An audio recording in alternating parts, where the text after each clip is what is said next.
என் நெஞ்சில் குடியிருக்கும்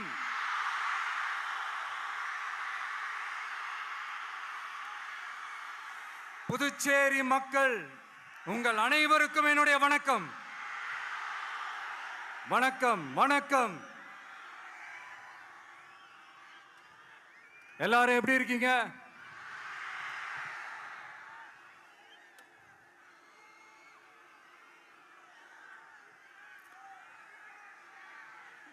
இந்த ஒன்றிய அரசுக்கு தான்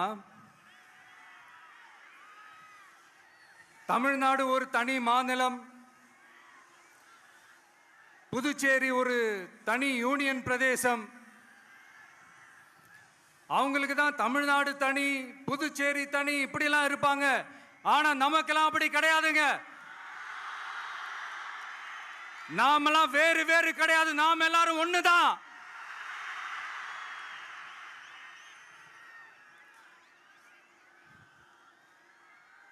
தமிழ்நாடும் புதுச்சேரியும் தனித்தனியாக இருந்தாலும் நாம் எல்லாரும் ஒண்ணுதான். நாம் எல்லாரும் சொந்தம் தான்.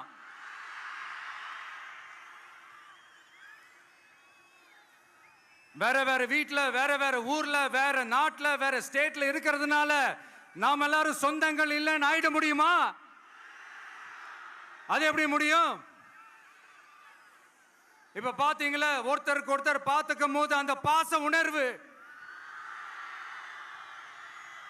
அதுதாங்க, அது மட்டும்தான். அது இருந்துட்டாலே போதும், வேற எதுவுமே தேவையில்லை.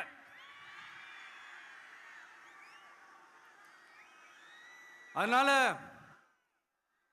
தமிழ்நாடு, புதுச்சேரி, கேரளா, கர்நாடகா, ஆந்திரா மட்டும் இல்ல, உலகத்துல எந்த மூலையில நம்ம வகைரா இருந்தாலும் அவங்க எல்லாருமே நம்மளோட உயிர் தான். அவங்க எல்லாருமே நம்மளோட உறவு தான்.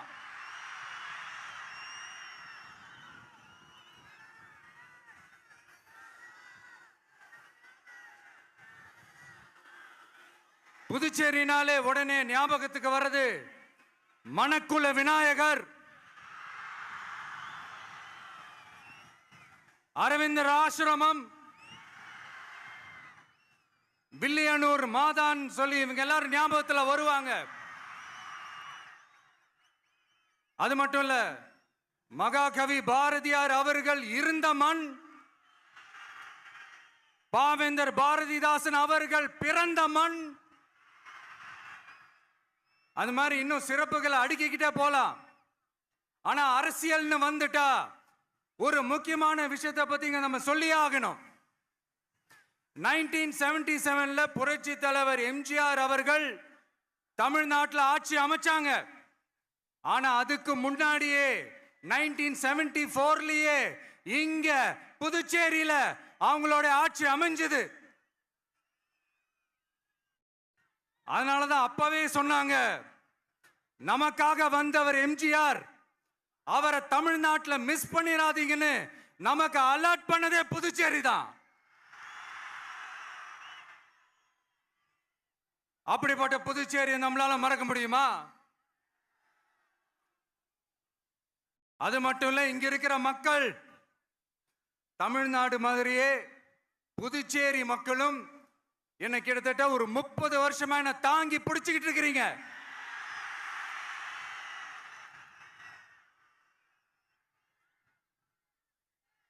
அதனால இந்த விஜய் தமிழ்நாட்டுக்கு மட்டும்தான் குரல் கொடுப்பான்னு நினைக்காதீங்க. அப்படி பண்ணாத தவறு. புதுச்சேரி மக்களுக்கும் சேர்த்து தான் குரல் கொடுப்பான். அது என்னுடைய கடமையும் கூட. அதனாலதான் இங்க நீங்க ஃபேஸ் பண்ற பிரச்சனைகளை பத்தி இன்னைக்கு நான் பேசுறதுக்காக வந்திருக்கிறேன். அது மட்டும் இல்ல, இந்த புதுச்சேரி கவர்மெண்ட்டை பத்தி நாம சொல்லியே ஆகணும். இது டெஃபினட்டா தமிழ்நாட்டில் இருக்கிற மாதிரி நம்ம திமுக கவர்மெண்ட் மாதிரி கிடையவே கிடையாது. ஏன்னா வேற ஒரு அரசியல் கட்சி நடத்துற நிகழ்ச்சியாகவே இருந்தாலும் அந்த நிகழ்ச்சிக்கு தன்னெழுச்சியா வர நம்ம மக்களுக்கு பாதுகாப்பு கொடுத்து பாரபட்சமே காட்டாம இந்த கவர்மெண்ட் நடந்துகிட்டு இருக்கிறாங்க. அப்படிப்பட்ட இந்த புதுச்சேரி கவர்மெண்ட்டுக்கும் நம்ம புதுச்சேரி சிஎம் சார் அவர்களுக்கும் இந்த நேரத்தில் என்னுடைய மனப்பூர்வமான நன்றிகளை தெரிவிச்சுக்கிறேன். இத பார்த்தாவது தமிழ்நாட்டில் இருக்கிற அந்த திமுக கவர்மெண்ட் கத்துக்கிட்டா நல்லா இருக்கும்.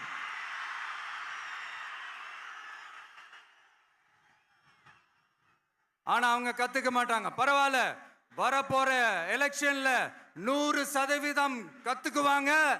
அத நம்ம மக்கள் பார்த்துக்குவாங்க.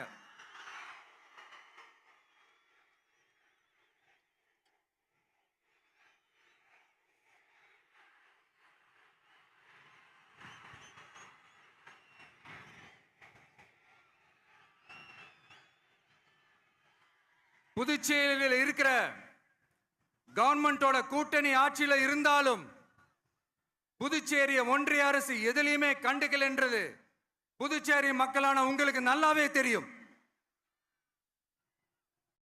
மாநில அந்தஸ்து கோரிக்கையை மட்டுமா கண்டுக்கல, இங்க வளர்ச்சி ஏற்படவும் துணை நிக்கவே இல்லைன்னு கேள்விப்படுறோம். இந்த புதுச்சேரிக்கு இன்னும் மாநில அந்தஸ்து கொடுக்கல. மாநில அந்தஸ்து வேணும்னு கேட்டு பல முறை சட்டசபையில தீர்மானம் போட்டு ஒன்றிய அரசுக்கு அனுப்பி வச்சுக்கிட்டே இருக்கிறாங்க.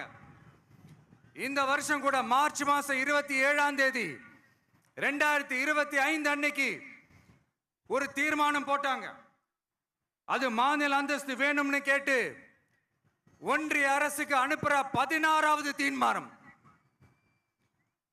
புதுச்சேரி காரைக்கால் பகுதிகளில் மூடப்பட்ட 5 மில்கள், பல்வேறு தொழிற்சாலைகளை மீண்டும் திறக்கிறதுக்கு இதுவரைக்கும் ஒரு துரும்ப கூட கிள்ளி போடல. பல்லாயிரக்கணக்கான இளைஞர்களோட வேலை வாய்ப்புக்காக எதையுமே செய்யல. இங்க ஒரு ஐடி கம்பெனி உருவாகணும்ன்றது எண்ணமே இல்லை. அதை பத்தி யார் பேசினாலும் அது அவங்க காதல விழவே விழல. இங்க ஒரு அமைச்சரை ஊழல் குற்றச்சாட்டுல பதவி விட்டு நீக்கப்பட்டு அந்த இடத்துக்கு இன்னொருத்தரை நியமிச்சு 200 நாள் ஆச்சு. இன்னும் அவருக்கு ஒரு இலாக்காவே தரல. இந்த செயல் சிறுபான்மை மக்களை அவமானப்படுத்துறதுன்னு அந்த மக்களே சொல்றாங்க.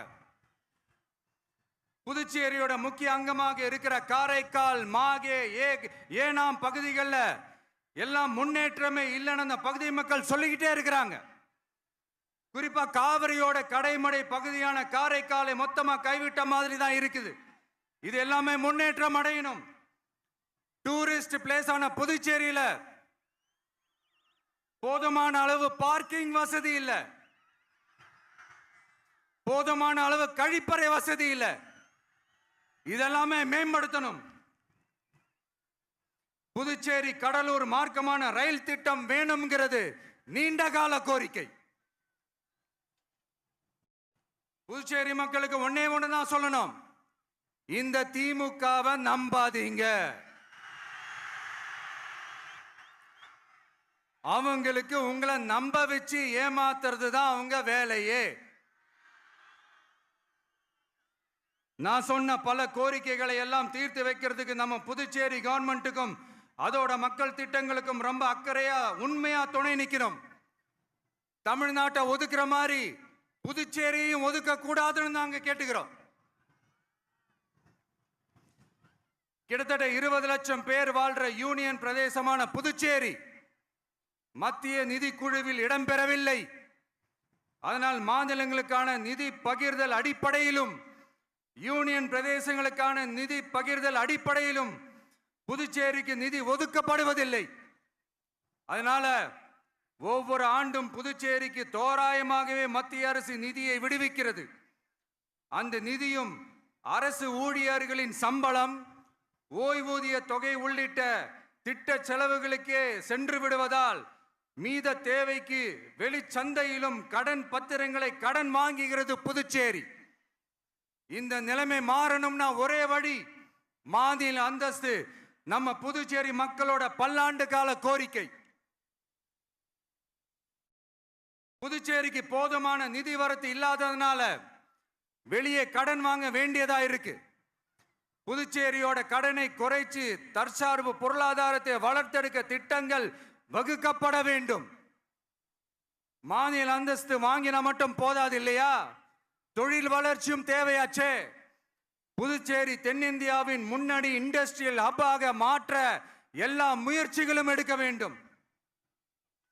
இந்திய அளவில் ரேஷன் கடைகளே இல்லாத மாநிலம் புதுச்சேரி தான். ஏழை எளிய மக்களுக்கு வாழ்வாதாரமே ரேஷன் கடைகள் தான்.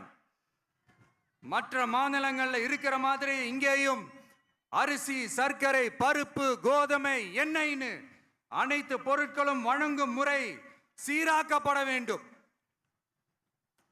கடைசியா மீன் பிடிக்க செல்லும் காரைக்கால் மீனவர்களை அடிக்கடி கைது செய்யும் இலங்கை கடற்படை அவர்களின் படகுகளையும் பறிமுதல் செய்து விடுகிறது. அதனால் நீண்ட போராட்டங்களுக்கு பிறகு அவர்கள் விடுவிக்கப்பட்டாலும் படகுகள் கிடைக்காததால் படு மோசமான நிலைக்கு தள்ளப்படுகின்றனர். இந்த நிலை மாற வேண்டும். நான் மறுபடியும் சொல்றேன், இந்த விஜய் புதுச்சேரி மக்களுக்காகவும் எப்பவும் துணை நிற்பான். வரப்போற புதுச்சேரி தேர்தல் களத்துல நம்மளுடைய தமிழக வெற்றி கழகத்தின் கொடி பட்டொளி வீசி பறக்கும். கான்பிடென்டா இருங்க, நல்லதே நடக்கும். வெற்றி நிச்சயம். மீண்டும் சந்திக்கும் வரை நன்றி, வணக்கம்.